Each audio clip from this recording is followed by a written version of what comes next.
امام بن سکتا ہے، کوئی حرج نہیں۔ حضور اکرم صلی اللہ علیہ وسلم جدو غزوہ تبوک واسطے گئے نے،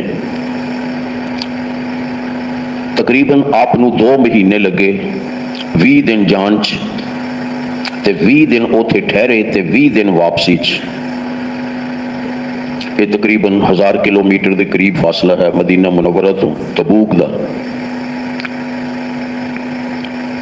یہ 2 مہینے اللہ دے رسول صلی اللہ علیہ وسلم نے غائب رہنا سی مدینے تو، اس واسطے آپ جان لگے حضرت ابن ام مکتوم نو اپنا نائب مقرر کر کے، کسی بھی جگہ جاندے تو اپنا نائب مقرر کر کے جاندے، چند دن واسطے بھی جاندے، یہ تے چونکہ 2 مہینے واسطے جانا سی۔ یہ نابینا سن ابن ام مکتوم، انہاں دا نام کوئی عبداللہ بن ام مکتوم کہتے ہیں، کوئی عبد الرحمن بن ام مکتوم۔ یہ مکتوم نام نہیں، مکتوم کہتے ہیں عربی زبان چ نابینا نو جی دی نظر نہ ہوئے انہوں کہتے ہیں مکتوم، چونکہ انہاں دی نظر نہیں سی اس واسطے لوکی انہاں نو مکتوم، انہاں دی والدہ نو ام مکتوم یہ کہندے سن، تے نا نال کوئی گھٹ ہی بلاوندا سی، اس واسطے نا وچ اختلاف ہو جاتا ہے جدو نا دے نال بلایا کٹ جائے، کسی ہور لفظ دے نال بتایا جائے، چونکہ نابینا سن انہاں دے واسطے بس نابینا دا لفظ استعمال کر لیندے، سمجھ آ جاندی کہ کون مراد ہے۔ اس جنگ دے اندر اللہ دے رسول صلی اللہ علیہ وسلم تمام لڑائی دے قابل افراد نو نال لے کے گئے سن، کہہ کے نال لگے سن کہ جیڑا بھی لڑائی دے قابل ہے وہ ضرور چلے، کیونکہ بہت زیادہ بندیاں دی لوڑ سی ہوتے۔ یہ مطلب یہ ہویا کہ آپ دے جان تو بعد پھر اوتھے معذور افراد ہی سن، معذور افراد جڑے کسے نہ کسے وجہ نال معذور، کوئی لنگڑا ہون دی وجہ نال معذور، کوئی نابینا ہون دی وجہ نال معذور، کوئی اور اس قسم دا عذر ہو سکتا ہے، یا پھر منافق رہ گئے سی جنہاں نے مختلف بہانیاں دے نال اپنے آپ نو پیچھے رکھیا تے او بہانے پھر بنا کے جان چھڑائی۔ اس واسطے پھر آپ نے اس معذور نو ہی مقرر کیتا، حضرت ابن ام مکتوم نو۔ تو اس تو یہ سمجھ آیا کہ اگر کوئی مشکل حالات ہون تو معذور بندہ بھی امام بن سکتا ہے۔ احناف یعنی حنفی بھائی وہ نابینے دی امامت نو مکروہ سمجھتے ہیں، وہ کہندے کہ نبینے دی اذان یا نبینے دی امامت یہ مکروہ ہے۔ وہ کئی یہ واسطے عقلی دلائل پیش کرتے ہیں کہ نابینا شخص وہ نہ تے اپنے جسم نو مکمل پاک رکھ سکتا ہے، انہوں پتہ ہی نہیں کس جگہ کوئی نجاست لگ گئی، نہ کپڑیاں نو انہوں نجاست وغیرہ تو بچنا مشکل ہے، کیونکہ نظر جو نہیں آتا، ہو سکتا ہے وہ کپڑیاں نو کوئی نجاست لگی ہوئے انہوں پتہ نہ ہوئے، اس واسطے ویسے بھی وہ معذور ہے، انہوں لیاؤن واسطے بھی کوئی بندہ چاہیے ہے،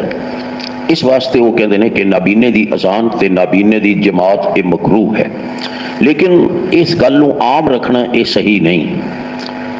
بعض اکھوں ویکھن والے بندے بھی اب نجاست دا خیال نہیں کرتے، جڑے جاہل لوگ نے انہوں نے دستا بھی ہوئے تے وہ نجاست دا خیال نہیں رکھتے، انہوں دے کپڑیاں تے نجاست لگی ہوندی ہے۔ اس واسطے اصل چیز جہالت ہے، جڑا جاہل ہے نا وہ امام نہیں ہونا چاہیے، خواہ وہ بینا ہے یا نابینا ہے، وہ نظر آوے نہ آوے یہ الگ مسئلہ ہے، لیکن اگر ایک پڑھا لکھا آدمی، بہت سارے محدث نابینا ہوئے، بہت سارے محدث نابینا ہوئے، بہت سارے امام نابینا ہوئے، بہت سارے صحابہ نابینا ہوئے، مثلا حضرت ابن عباس رضی اللہ تعالی عنہ یہ بھی آخری عمر وچ نابینا ہو گئے سن، حالانکہ انہوں نے اس امت دا فقیہ کیا جاتا ہے، ترجمان القرآن کیا جاتا ہے۔ اسی طرح کعب بن مالک یہ بھی ایک افضل صحابی سن، وہ بھی نابینا سن، اور کئی صحابہ حضرت جابر رضی اللہ عنہ یہ بھی نابینا ہو گئے سی، آخر وچ آ کے بڑھاپے چ کئی بیماریاں لگ جاندیاں نے۔ ہن یہ لوگ جڑے بڑے بڑے صحابہ سن، صرف نابینا ہون دی وجہ نال اسی کہیے یہ جماعت نہ کراؤ، بڑی بے وقوفی دی بات ہے۔ اس واسطے کہ عالم آدمی وہ بینا ہوئے یا نہ بینا، وہ اپنے کپڑیاں دا، اپنے جسم دا پورا خیال رکھے گا، وہ کسی نو کچھ بھی سکتا ہے، کہہ بھی سکتا ہے کہ بھئی کوئی میرے کپڑیاں تے نجاست ہوئے تو مینوں دسو۔ ویسے بھی نابینا آدمی دی اللہ نے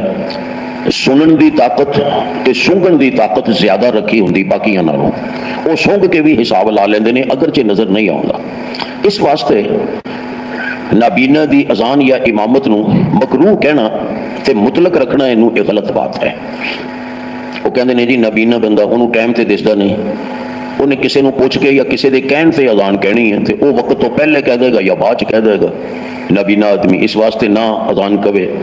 لیکن یہ صحیح نہیں، کیونکہ نابینا شخص وہ تے سگوں زیادہ تحقیق تو بعد اذان کہے گا، انہوں ایک نہیں جدو 2 3 4 بندے کہن گے نا ٹائم ہو گیا پھر اذان کہے گا، تے جیڑا دیکھن والا ہے وہ سگوں غلطی کر جاندہ ہے۔ تسی بھی ایتھے ویکھیا کہ کئی دفعہ جنہاں نو نظر آਉਂدا سی انہاں کولوں اذان وچ غلطی ہوئی،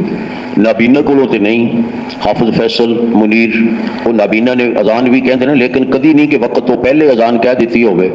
کیوں انہیں اپنے آپ کہنی نہیں، کسی دے کہن سے کہنی ہے، ایک دے نہیں 2 3 4 دے کہن سے کہنی ہے۔ تے جڑا دیکھن والا انہیں اپنے تے اعتماد کرنا ہے وہ پھر غلطی کر سکتا ہے۔ کئی دفعہ مؤذن نے اذان کئی مغرب دی سورج طلوع غروب ہون تو پہلے تے کوئی ہور اذانہ گھنٹے دا فرق پہ گیا، وجہ مثلاً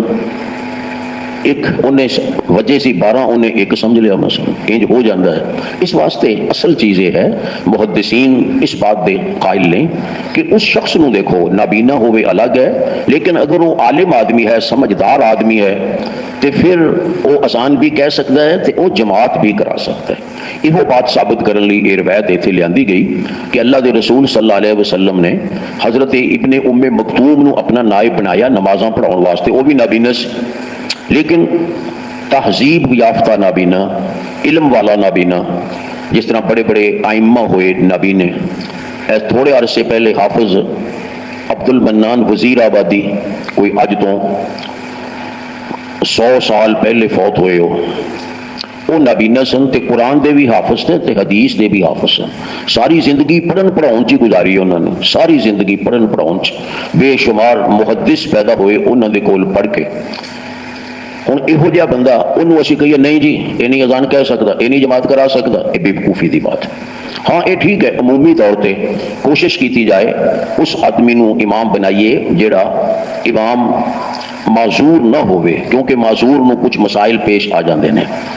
لیکن مطلق بات کر دینا کہ جی نبینا بندہ جماعت نہ کرائے یہ ٹھیک نہیں۔ حضور اکرم صلی اللہ علیہ وسلم نے فرمایا وَلْيُؤَذِّن لَكُمْ خِيَارُكُمْ، جڑے چنگے بندے نے نا وہ اذان کہیں، امام بھی چنگے بندے نو بناؤ، زیادہ انتخاب چنگے بندے دا ہونا چاہیے ہے، باقی رہا او دا معذور ہونا یہ ایک مجبوری بھی ہے تے کوئی حرج نہیں اگر ایسے بندے نو امام بنا لیا جائے۔ وآخر دعوانا ان الحمدللہ رب العالمین۔ بھیجا اللہم صلی علی محمد وعلی آل محمد کما صلیت علی ابراہیم وعلی آل ابراہیم انک حمید مجید۔ اللہم بارک علی محمد وعلی آل محمد کما بارکت علی ابراہیم وعلی آل ابراہیم انک حمید مجید۔ اللہم انفعنا بما علمتنا وعلمنا ما ينفعنا وزدنا علما۔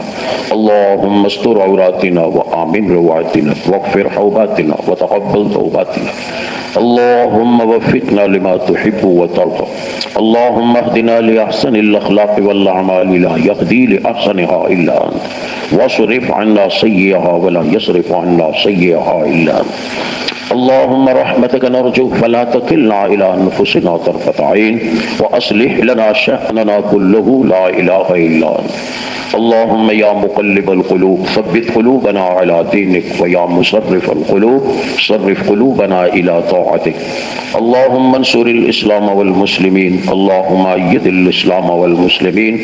اللهم أعز الإسلام والمسلمين واقتل الكفر والكافرين ودمر على أعداء الدين ودمر على أعداء الدين۔ وصلى الله تعالى على خير خلقه محمد وآله وأصحابه أجمعين برحمتك يا أرحم الراحمين آمين يا